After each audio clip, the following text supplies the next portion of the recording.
Welcome to the Fibromyalgia Podcast. I'm Tami Stacklehouse, fibromyalgia coach, author, and founder of the International Fibromyalgia Coaching Institute.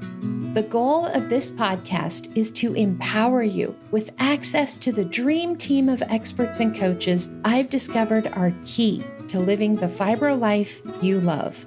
From the comfort of your own home, and maybe even your pajamas, I'll help you take back control of your life and health. To help out with fibro fog, I always include full show notes and additional resources at fibromyalgiapodcast.com.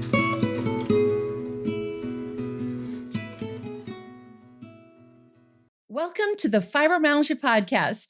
I'm your coach, Tami Stacklehouse, and this is episode 97. In today's episode, I'm interviewing Certified Fibromyalgia Coach Brenda Faverio. We'll be talking about her journey with autoimmune, Sjögren's, and fibromyalgia.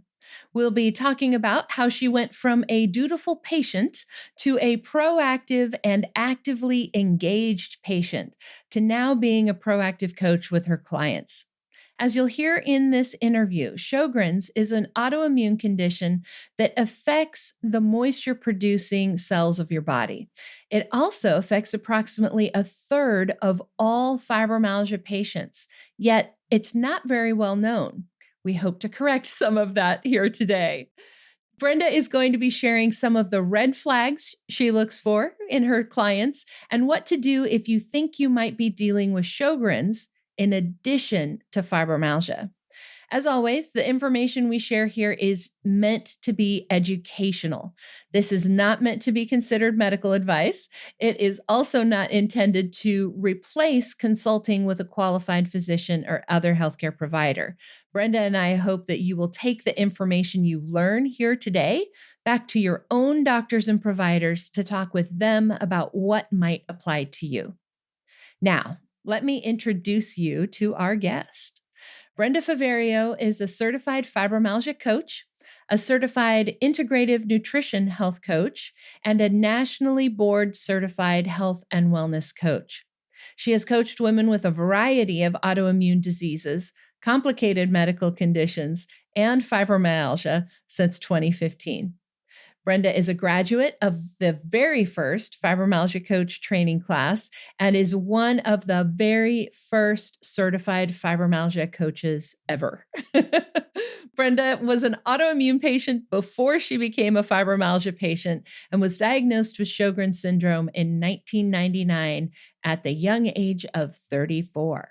She has extensive personal experience with autoimmune disease, as many of the women in her family have faced serious autoimmune challenges as well. And she'll talk about that in our interview. In 2010, following a serious traffic accident, Brenda was diagnosed with fibromyalgia and began her own journey managing the challenges, pain, fatigue, and medical complexities that come along as a result of having a dual diagnosis. Using her personal experience and the knowledge she gained along the way, Brenda specializes in helping women with autoimmune disease and fibromyalgia to find hope, to better manage their daily challenges, to improve their mindset and outlook relative to these challenges, and to rediscover the joy in their lives. We will have all the information on how you can connect with Brenda, either just to follow her and connect with her or schedule a consultation with her.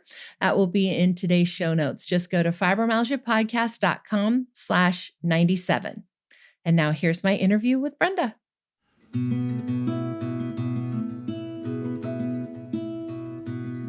Hi, Brenda. Welcome. I am so excited to have you share your story here on the podcast. Well, thank you for having me. I'm excited. I know. So in the bio, I mentioned that you were one of the very first coaches that I ever trained. In fact, I think you hold the first certification. The first certificate number is yours. I know that. That's really cool.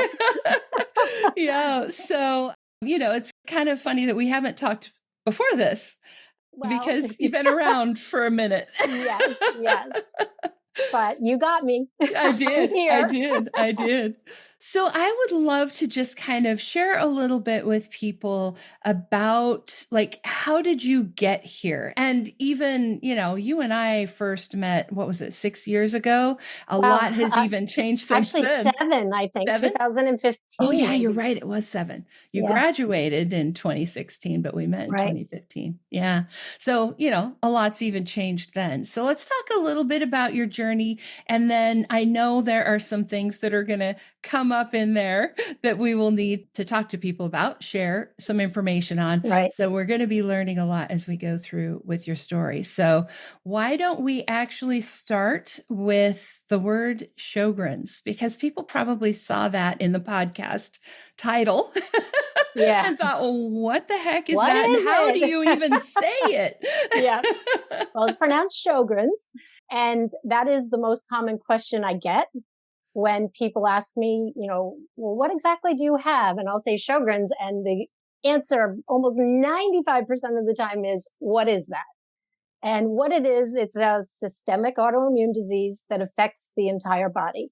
And if people go away from this podcast just knowing that one fact, I will be thrilled because Sjögren's, it comes with extensive dryness.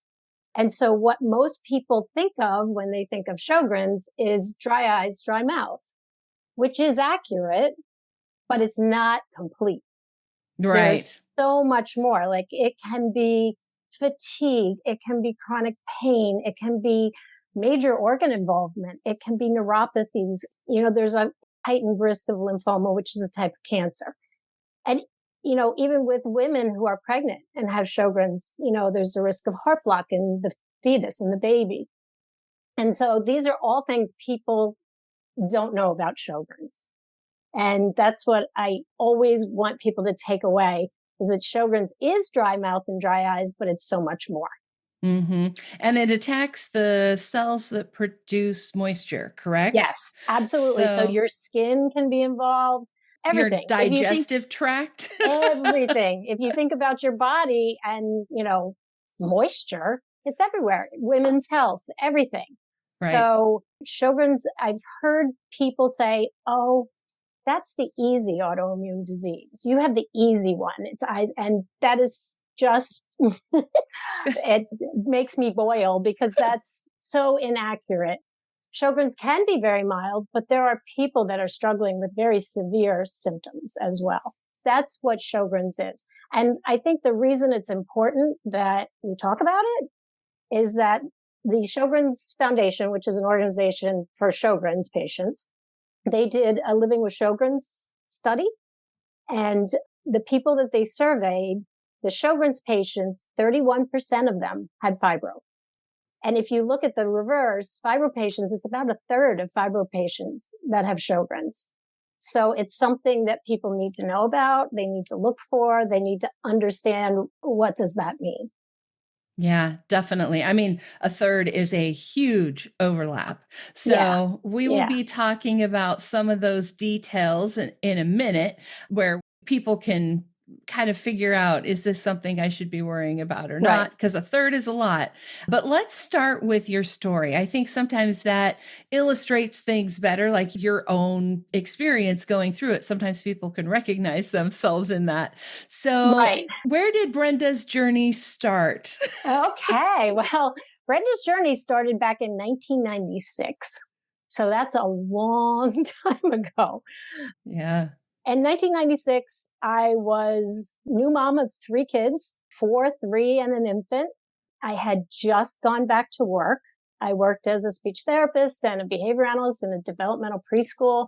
My husband was working. We live on Long Island, which is, busy, hectic, kind of fast paced. I was going until I wasn't. And so what happened was in 1996, things started to go a little wrong. I was more tired than I should be. I had dry eyes. I had a little dry mouth. Something was off. And it just progressed and it progressed and it progressed until in 1999, I showed up in my primary care doctor's office and I was exhausted. I had pasty, dry eyes. My mouth was, that kind of dry. I had rashes.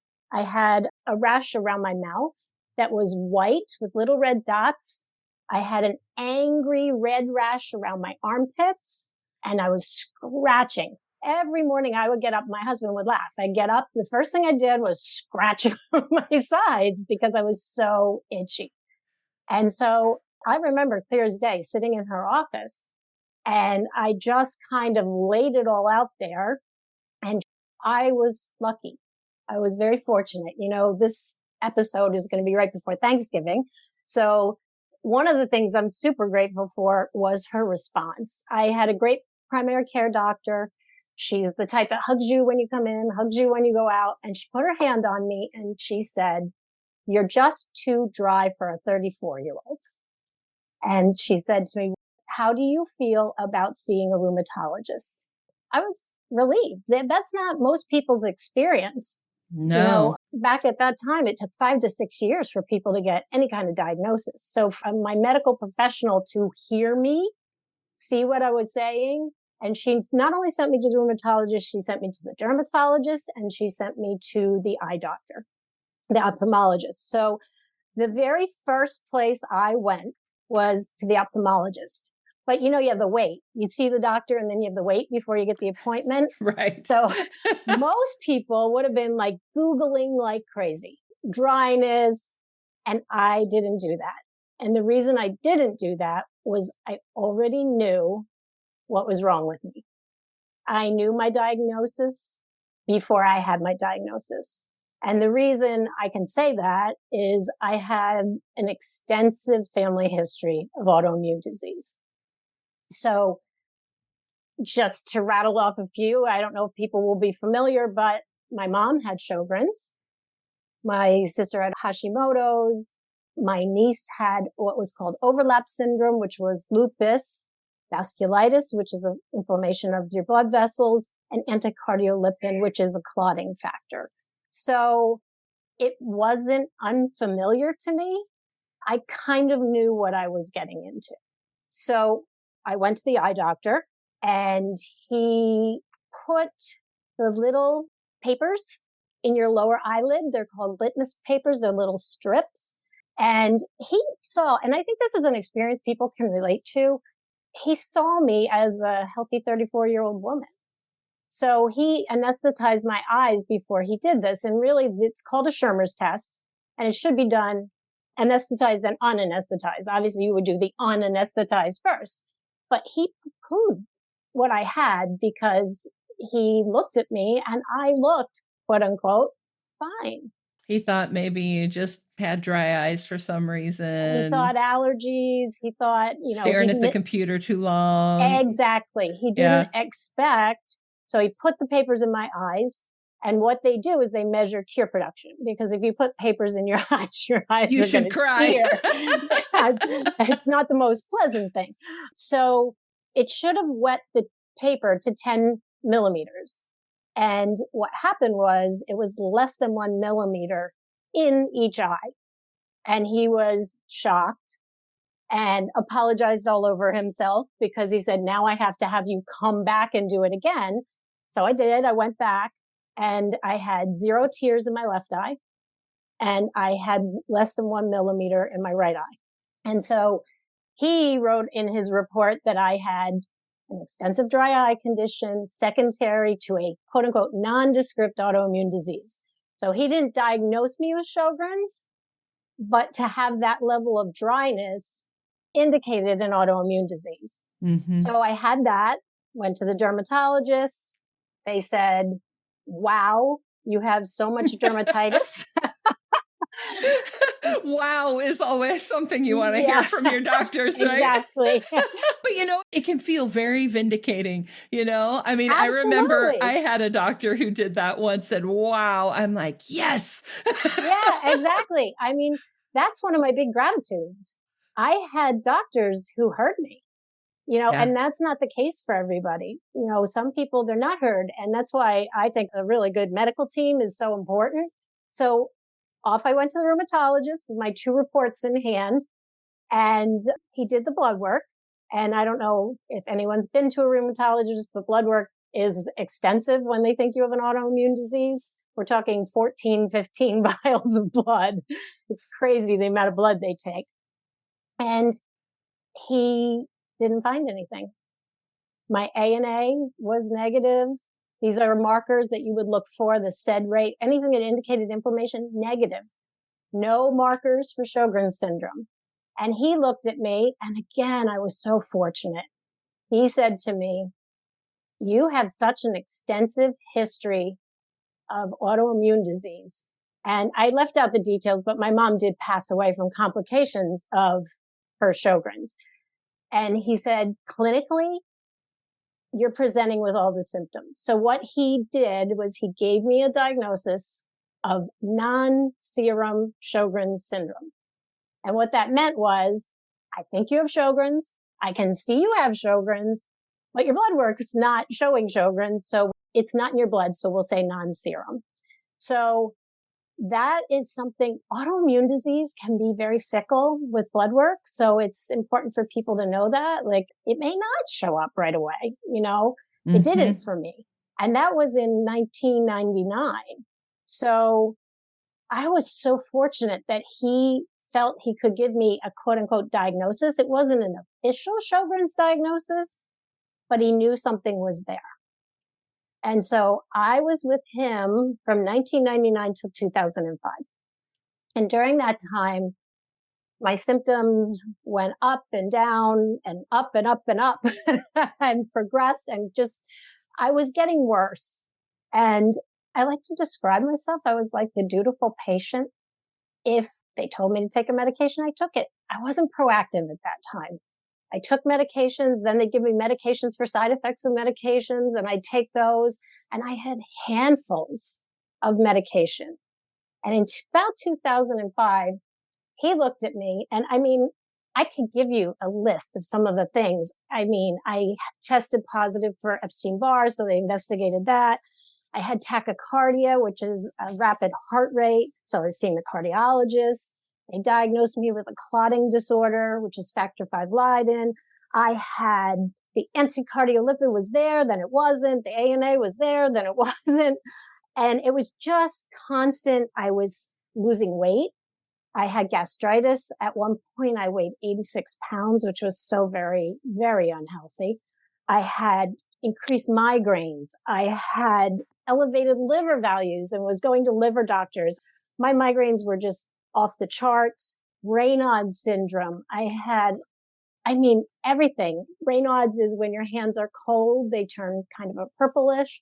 When they rewarm, I used to wear gloves in the freezer section of the grocery store because my hands would burn. Humid environments bothered me. I had a kidney issue, renal tubular acidosis from medication, irritable bowel, thyroid problems, joint muscle pain, tendonitis, I was exhausted, and like the old phrase of sick and tired of being sick and tired. Sure. Yeah. And even I think of Melissa Swanson, you've interviewed, and she termed them the evil sidekicks. I had the evil sidekicks. I had them all. And so in 2005, he looked at me one day and he said, I can't help you anymore. He said, you're kind of beyond what I'm doing here, and I think you need more. And another huge gratitude for that this doctor who I trusted and really loved, he was great. He was willing to say, I don't know. Mm-hmm. Admitting his limitations. Yeah, it was so huge. And I know, again, that's not everybody's experience, but that was mine. And I valued that. So he sent me to a teaching hospital. It's closer to New York City, where he trained. And he had trained with Dr. Carson's, who actually literally edited and wrote the book, the Sjögren's Patient Handbook at the time. And it was like weird coincidences. My mother-in-law had clipped a name out of the paper, best doctors for rheumatology and Sjögren's, and Dr. Carson's. So off we went to Dr. Carson's, and him and his resident at the time did a huge workup. They did absolutely everything. And one of the things they did was called a salivary scintigraphy. And what that means, big word, it just means it's sort of like a scan of your salivary glands to see how they're functioning, because I was so very dry. And they put you, it's kind of like over your head, and the pizza box, the little plastic thing that comes, they put something like that over your face. And they do a scan of your salivary glands while they're working. And they do this thing where they drop lemon drops into your mouth, and that's to stimulate saliva production. And so they were doing that. And while they were doing that, there was, it's a teaching hospital. So there were people in the room. And I remember hearing someone, because I was a little nervous because I get claustrophobic. So this pizza box thing. And I remember hearing someone in the room say, what would make that happen, or what would cause that? And so I was like, okay, something's happening. We've got a problem. And so what the result of that was that my salivary glands, you have two sets of salivary glands, the parotid glands were only functioning at 37%. And the submandibular ones, which are the ones below your jaw, they were at 13%. Wow. So there wasn't a lot of saliva happening. And they also took about 15 vials of blood. And at that time, finally, it was 2005. I started in 1999, and I tested positive for the SSA and SSB, which are the markers for Sjögren's. They're the antibody markers. And at that time, it's, if you think about it, 1999 to 2005, if my doctor hadn't taken me seriously and given me a diagnosis, it would have taken me 6 years to get the actual before diagnosis. It showed up. Yeah. And fortunately now that number is much lower because they've worked really hard through the Sjögren's Foundation, and it's down to like 2.8 years. That's still too high in my opinion, but it does take a while to be diagnosed. So those were tough years. Even through 2011, I mean, I now knew what I had, but I still had that mindset of, I'm going to be a good patient. You're going to tell me what to do, and I'm going to do it. And I wasn't Googling. I wasn't searching. I wasn't looking for answers. I was just doing. And some things got better, but some things didn't. And I really felt like I wasn't getting ahead of my illness in any way. Yeah. So fast forward, 2009, 2010, I was driving my car on Long Island. I was parked at a red light, and there was a merge behind me where you could come down really fast on the side. And I was the fourth car back, and I was rear-ended. It ended up being a 5-car pileup with cars ping-ponging and hitting one another. I was the first point of contact. Guy was on his cell phone, not paying attention, didn't hit his brakes, and just slammed into my car. Wow. And so my car was totaled. I was able to walk away. So huge gratitude, thankfulness. Here we are in the month of November. It wasn't more serious, but things changed drastically after that. Yeah. My symptoms went way up. Flares were worsened. Pain was worsened. I was hanging on by a thread. And that was like the first time I think I did any Googling. And I started to read about fibro. And I was like, the more I read, the more it matched. And I said, I think I have this. I know I have Sjögren's, but I think I have this too. And so I went to my neurologist, and I said to him, which is not normally, I didn't think people would be diagnosed by, but he looked at me and he did all the tests, touching all the points. And he said, you know what? I think you're right. So kind of made the rounds of my medical team, and everyone was in agreement, and they added that to my diagnoses. So now I was like, okay, here we are, Sjögren's, fibro. I am sick. I am tired.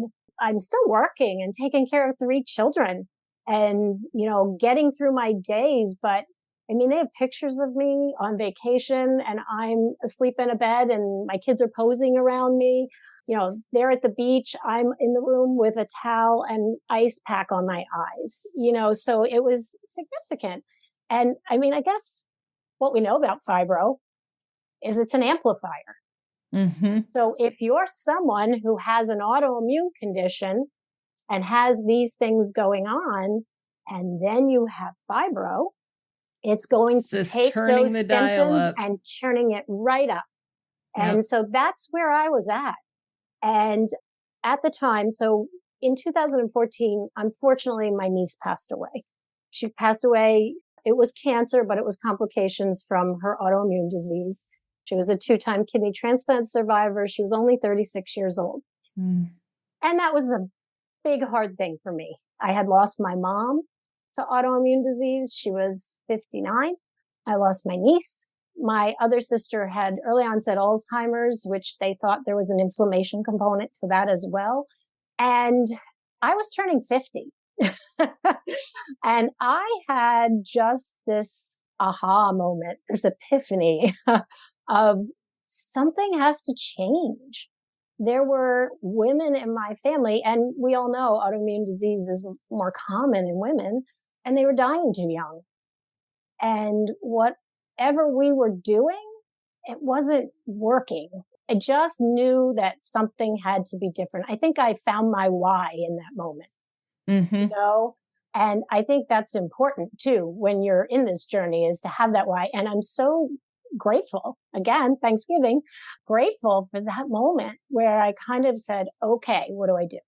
So what I did was, I think I started to transition from being this dutiful patient to being a proactive patient, which then I think led later to a proactive health coach.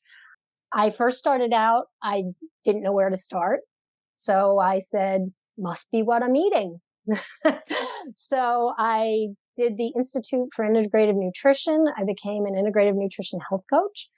As I did it, I tried everything. So they would introduce a diet or meditation, whatever. And I would say, let me try that. So I don't think it's just educating yourself. I think it's also taking action. Mm-hmm. Finding the baby steps that you can take and then tracking those symptoms and seeing what the effect is. So I did that. And I guess I should also say that I also in 2015 experimented with meditation for the first time. And that was a huge game changer for me. I will be forever grateful to my meditation teacher. Shout out to Corey Mascara. You can find him online. He's fabulous. I still needed more.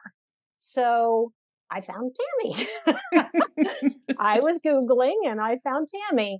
And I will say, I don't know if I ever told you this, Tami, but I was hesitant.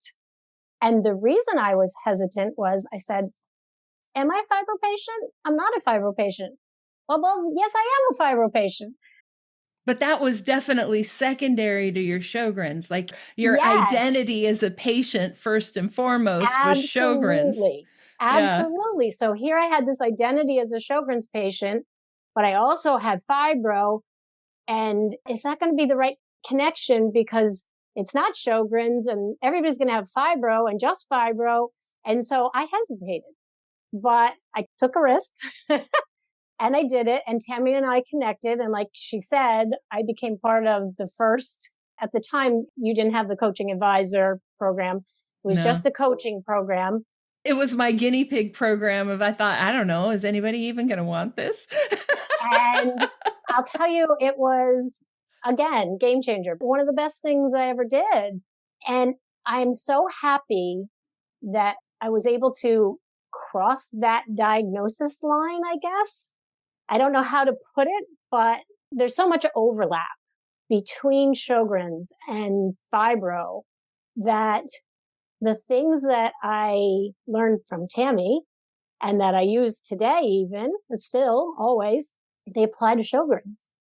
Mm-hmm. Not everything. There are differences. There are similarities and differences, but it was just such a game changer. I learned things for my body. I learned to listen to my body. I just learned so much. And part of that, I worked with a peer coach and I worked with Tami herself, and the coaching was huge. Just, I guess one thing that is so important was important for my journey was I wasn't going to do this alone. Yeah. I wasn't going to do it alone. Like they say, it takes a village to raise a child. I would say it takes a village to go on your healing journey through autoimmune disease and through fibro. So, I mean, I think that was just so, so huge. And I mean, I don't know. If I had something to say, I'd say, don't leave any stone unturned. Don't be afraid to take that jump. Because as I started to make these changes, I started to feel better. Yep. So I was using, it's not just the medical piece. The medical piece was there, and I was learning supplements and things to ask my doctor and things to try. But there's so much more. There's the goal setting. There's the tracking of your symptoms. There's all those things that being with a coach or being with someone to guide you just made such a difference. So I guess we need to fast forward to now and how I'm doing. Yeah. I have since retired from my day job.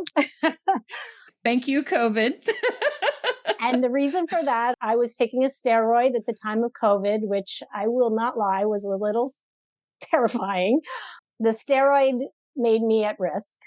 I did stay on with my work as long as I could, but then when I needed to go back in person with children and in a school setting, my doctors weren't thrilled and I wasn't either. It was a risk factor that I couldn't ignore. So I chose to retire, and I was already coaching. I've been coaching since 2015, but I'm coaching more now. And where are my symptoms at today? My Sjögren's is still there. It will always be there, but it varies. Mild to moderate, tend not to have any severe flares anymore. I don't want to say that without knocking on something. But it's more than that. I've learned how to manage my symptoms better. It's not a battle. I don't want to use the word battle. It's a daily awareness. It's a daily doing what I know is helpful and useful and will make me feel better. The fibro is really well managed. I hesitate to use in remission just because that's just me. I would hesitate as well, except that's what my doctor said. So, yeah. I mean, I love when Tami says that. It makes me feel so inspired and it's empowering to hear that. I like to think of them as present. You know, Sjögren's is there, fibro is there, but I feel more in control now. Like they're in the background, maybe. Rather than like front and center and asking for all your attention. Right. And the thing is, they could come back front and center.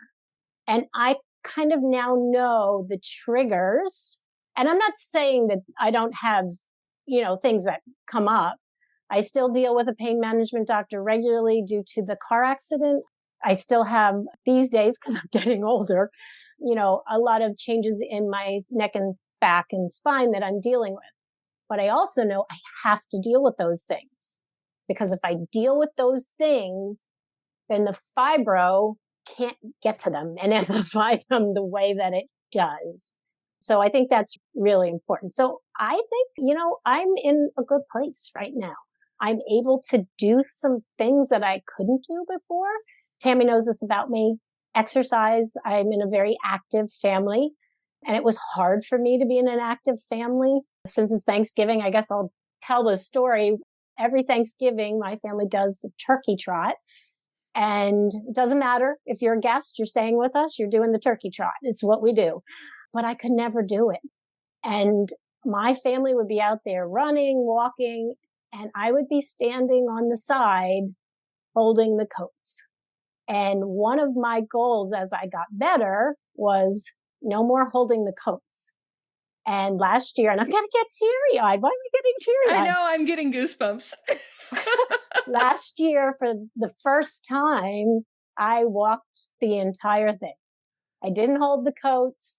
I did it. It was a 5K, and I didn't flare afterwards. I was able to manage that. And I know some of you may be listening and you're like, oh, that is so far off for me. And I get it. I see you and I hear you. I've been there. I know what it's like to be there, but I just want people to know there's hope. There's hope that everybody can get better to the degree that their body allows. Mm-hmm. And also, like, you didn't do that overnight, right? No. Like, your journey started, when was that very first appointment? Did you say 90s? 1999. 1999. Yeah, we're in so 2022. So this has been a process of 23 years. And I would say most actively from 2015 on. So you're talking 7 or 8 years of just major changes, of changing my mindset, changing, building my strength, my resilience.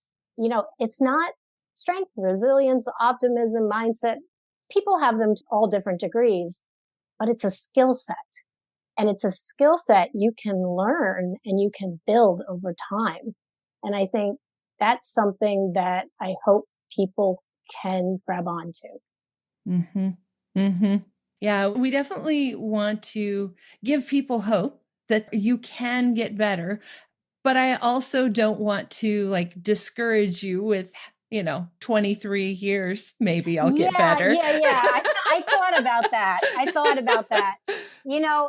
It's an uphill process, right? Right. And like, it wasn't just 23 years, then boom, you were all better. You were getting better all along. Absolutely. That's what I want to say to people is it wasn't all bad. Like I'm telling you the transformation story, but as I went along and I found things, it improved in increments. And there were so many little touchstones to be grateful for on the way. So please don't hear this and say, oh my God, 23 years. Hear this and say, okay, maybe I can make a small change, a baby step, and I'm going to see how that goes. And then if that goes okay, maybe I'll make another baby step. And that's how I changed. Mm-hmm. It was a little bit at a time. And it was also having support, coaches and education. And I do feel I need to shout out my family because they were supportive. I was fortunate to have a very supportive husband whose acts of service was his love language. So, oh, that's nice when you're in a fibro body. Yes. So he was a big help. But ultimately, I'm the one that had to work on myself. Yeah. We are the ones that have to do the action. And I like that you pointed out the difference between being like a dutiful patient and an actively engaged patient, a proactive patient, going in there and saying, what should I do? Oh, great one. Tell me what I should do. Right. Versus like doing your own research and trying your own things in life, Yeah, I love the phrase actively engaged. I became like my medical doctors. I feel like I'm on a team with them and I'm just as important a part of that team as they are. If not more, I know my body. Yeah. Yeah. You're the only one who lives in it. Absolutely. And even now, if I have a doctor who can't view me as active, competent, capable of contributing to that team, then that doctor's not my doctor. Mm-hmm. So important. So important. So let's give people, like, they might have recognized a few things in your story there, but since the overlap between fibro and Sjögren's is so large, like, what would be red flags to you that somebody maybe needs to explore that Sjögren's diagnosis? So if you feel like you have dry, gritty, burning eyes, that's a red flag. So for me, as I went through things, I always tried to explain it to people as it felt like I was sticking my head in the sand at the beach with my eyes open. That's how it felt. And no amount of blinking, it just wasn't improving. So your eyes, that's number one. If you get blurry vision, that can be part of it. Your mouth. I am very fortunate. I have a great dentist and I've always been on top of my teeth. And I do not have the dental decay that other patients do. But because of the lack of saliva has a function. It cleans off your teeth. People that have a mouthful of cavities and are always going to the dentist, that's a red flag. If your teeth are brittle, breaking, cavities, you're constantly there. If you have a dry mouth, a burning mouth, there's something, and I love this. They call it the cracker test. Mm-hmm. Can you eat a saltine cracker without taking a drink of water? Is that going to be comfortable for you? If it's not comfortable for you, that's a red flag for Sjögren's.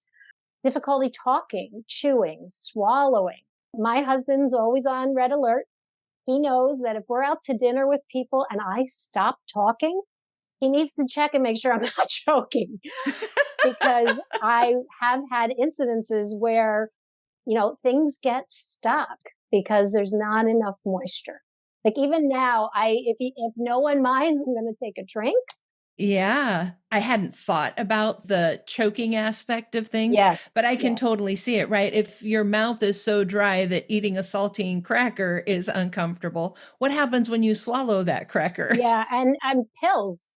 People don't think of pills. I had an incident years ago, ended up in the emergency room. I had pill esophagitis. And what that is, I took a pill and I didn't have enough water and it got stuck on my esophagus and it disintegrated the way pills do, but it kind of burned my esophagus because there's chemicals in a pill.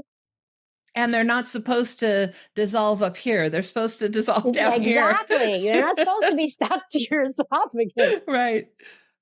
So anything like that, thrush, if you get a lot of thrush in your mouth, that can be Sjögren's from the dryness. Then we get into the things, joint pain, muscle pain, that's going to be very familiar to people.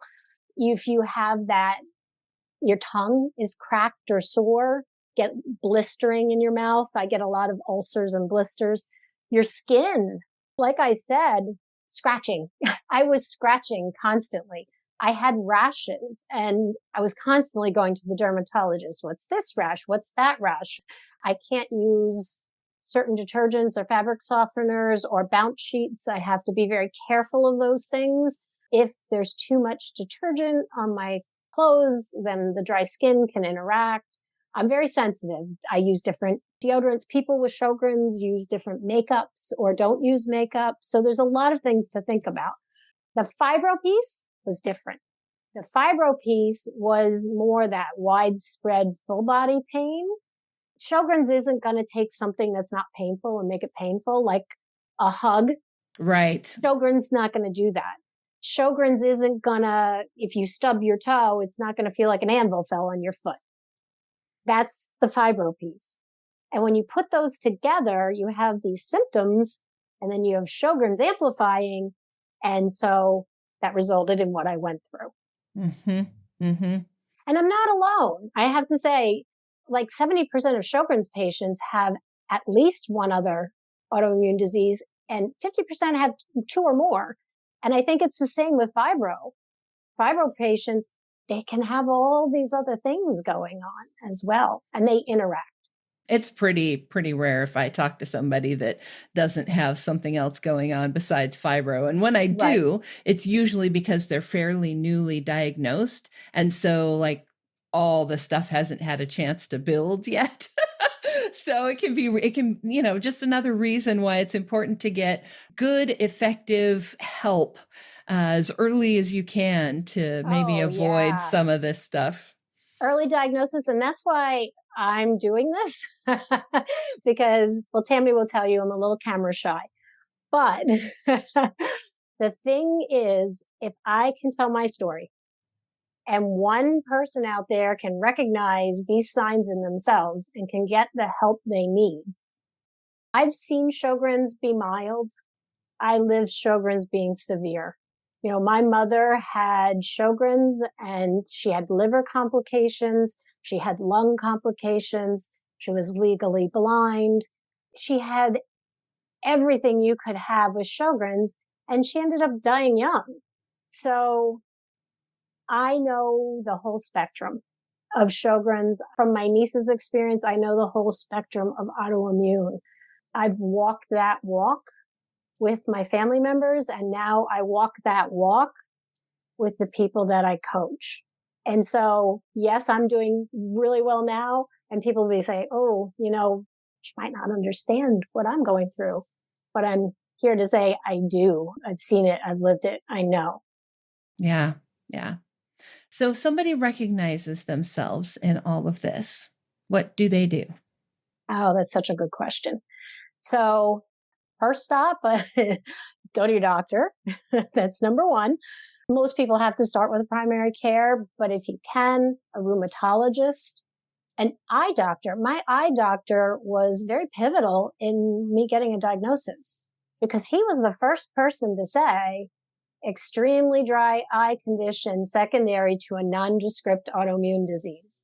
And having that in my hand when I went to the rheumatologist really, really helped. But I'd also say start educating yourself. If you think you have this, the Sjögren's Foundation, I'm going to talk about them. It's www.sjögrens.org. If you don't know how to spell Sjögren's, that's okay.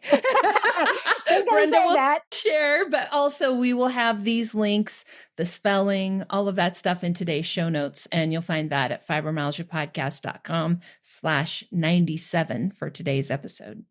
I would go there. I would go to their website and I would start to look at they have a section for newly diagnosed patients. The other thing I think is important is consider a coach. I crossed over to fibro and found so much value from Tami and Tami's program and having coaching. Find that person who can walk with you and who's been there and can help you manage those symptoms. So those are the biggies. I would definitely get to your doctor, let them know what your symptoms are. You may need a rheumatologist. Check with your dentist. Sometimes your dentist, they're very knowledgeable about dry mouth and Sjögren's. Your ophthalmologist, your dermatologist, you're going to need a good team around you. And since I'm talking to fibro patients, Yep. you're also going to need to explore the interaction between the fibro and the Sjögren's. And that's where the fibro coaching piece can be very helpful as well. I talk to so many people who are like, but what is this, right? Like I'm experiencing this fatigue, but is it fibro? Is it my autoimmune? Is it my adrenals? Is it because I got bad sleep? And having somebody on the outside, like a coach, we know some of those questions maybe to ask to help differentiate, help you kind of figure that out. Oh, absolutely. Like when I was saying, the symptoms, I also like the questions. So do your eyes feel dry? How often are you using your artificial tears in a day? If you're putting tears in your eyes 4 or 5 times a day, well, we need to look at that. Is your mouth burning? When you're done eating, that's one of the things my family has to do for me. It's like, hey, you got a little something there, because it's food sticking, because you might not feel it or know it, but that can be Sjögren's. Yeah. Yeah. So talk a little bit about the work that you do with your clients, who your ideal clients are, and what the kind of work is that you do for those who are listening and thinking, I kind of like this Brenda chick. She's pretty cool. Well, okay. So I help women who have autoimmune disease and fibro, and to give them hope, to manage the daily challenges and tasks in their lives, to increase their mindset around those challenges, and to help them just find joy in their life again, because there's a lot of joy to still be had. I'm a different person than I thought I would be. But different isn't bad. Different is different. And learning to embrace that. I mean, we're in the thankful season. So I'm farther along, so I can be thankful for the challenges I've gone through, because in each challenge there was a lesson and I learned something that was useful for my journey. The work I do, it's so hard to characterize. That I was thinking about this question because I knew you would ask it. And it's hard to give a formula because I don't think there is a formula. I think it's very individualized. I'm going to work with you side by side. We're going to figure out what your challenges are. We start where you're at. We're going to look for the things that are positive and build on those. We're going to make baby step changes, and we're going to track and figure out what's working, what's not. We're going to look for your why too, because that was so motivating to me. When I had my aha moment, that's when things changed. So if you can connect with your reason to get better, your reason to heal, the things that you want to do, the things that give you joy, then we're on the right track. So I know that wasn't a great answer, but it's so individualized, especially when I'm working with autoimmune diseases, because I have familiarity with lupus. I have familiarity with rheumatoid arthritis and Hashimoto's. I have, all those things. So yes, we do some of the same things, but it depends on the presentation of your symptoms and the interaction with the fibromyalgia. Right. Right. Absolutely. And I will say one thing about Brenda is that she is not afraid of complicated cases. So if you have ever gone to anyone and felt like they were just like you were too much for them, Brenda would be a great person to talk to because she loves those little medical mysteries. Well, actually, I was going to say that exact thing is I know what it feels like to walk into a doctor and feel like they're thinking, here she comes. Yeah. Because, you say everything to everyone. Even if I tell my family history, it can be overwhelming. And it doesn't overwhelm me because I've been there and I've had all the things.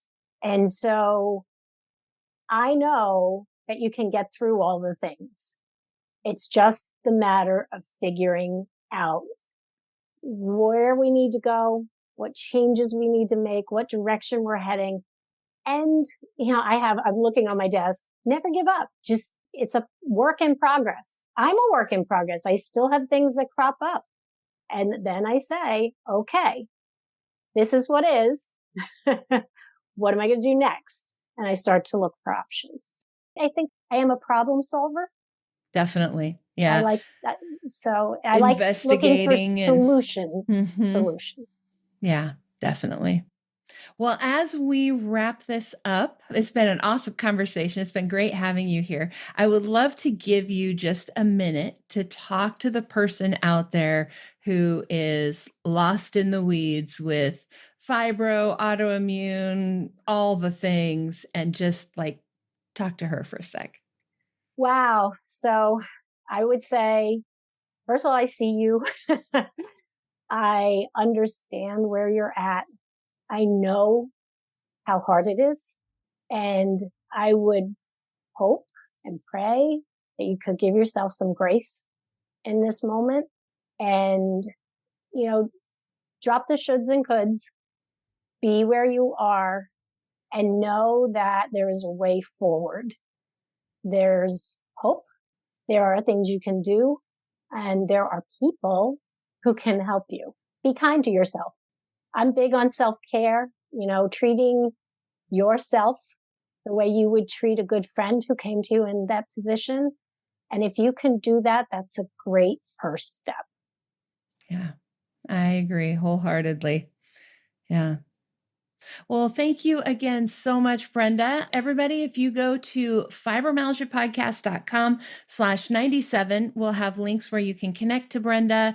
If you'd like to schedule a consultation with her, you can do that through our Find a Coach page. We'll have all those links out there for you. Sjögren's Foundation, all of that good stuff. And stay tuned. Hang on with me for a minute more. We've got our listener shout out next. And thank you very much, Brenda. Thank you for having me.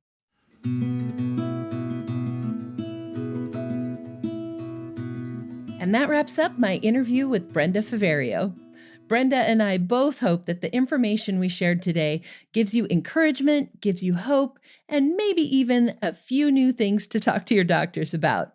Sjögren's has its own treatment protocol. So if you're dealing with Sjögren's, in addition to fibromyalgia, you'll want to get treatment, proper treatment for your Sjögren's in addition to your fibromyalgia. As Brenda was talking about, when you treat your Sjögren's, that also brings down your fibromyalgia symptoms. Your overall levels of pain and fatigue and brain fog all come down because there's less there for fibromyalgia to amplify. So definitely take a look at the red flags that Brenda mentioned and reach out to your doctor. If it sounds like you, it would be a great place to start. We will also have links to the Sjögren's Foundation to connect with Brenda and other resources on today's show notes page. Just go to fibromyalgiapodcast.com/97.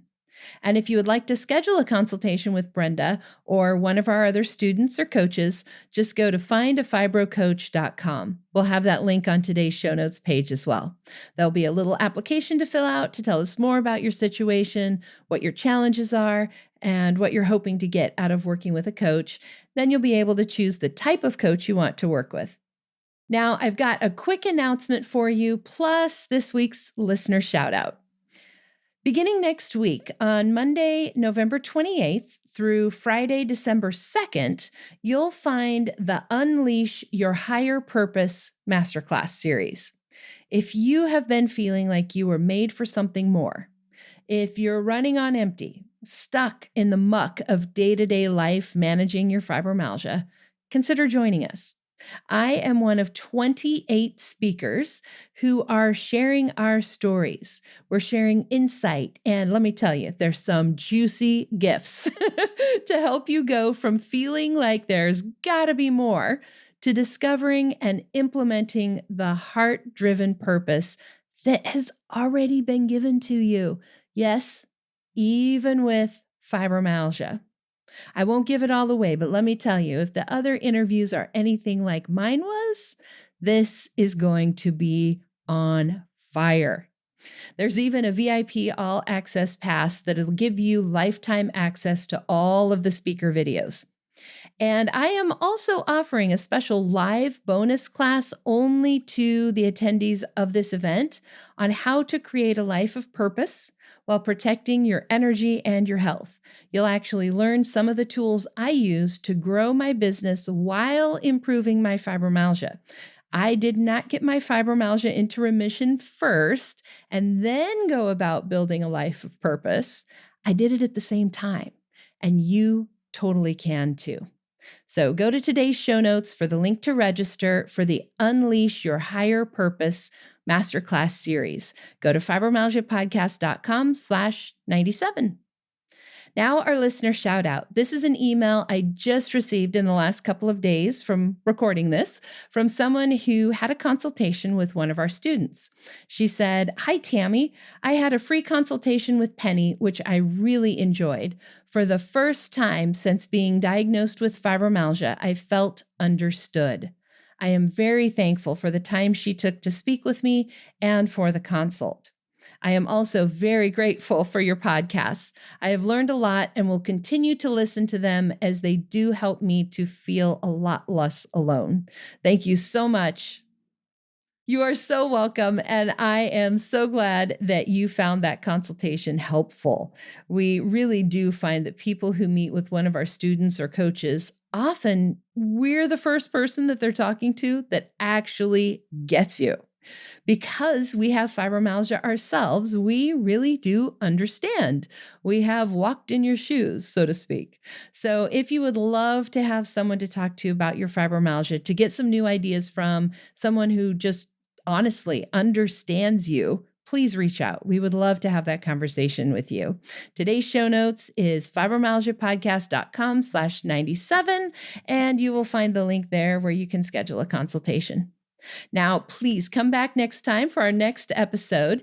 As Brenda mentioned in today's interview, Melissa Swanson and the evil sidekicks that come along with fibromyalgia. Melissa is a good friend of mine, and I interviewed her back in episode 89, you might remember, about an adventure she and I went on. We accidentally, on purpose, kind of climbed a mountain. Anyway, you might remember her from that, but she's going to be coming back. She'll be here for our next episode to talk about a book that she wrote called Raven's Doll: How to Explain Fibromyalgia to Your Child. It is a great resource for literally explaining fibromyalgia to the little ones in your life. So please join us back here for our next episode to learn more. See you then.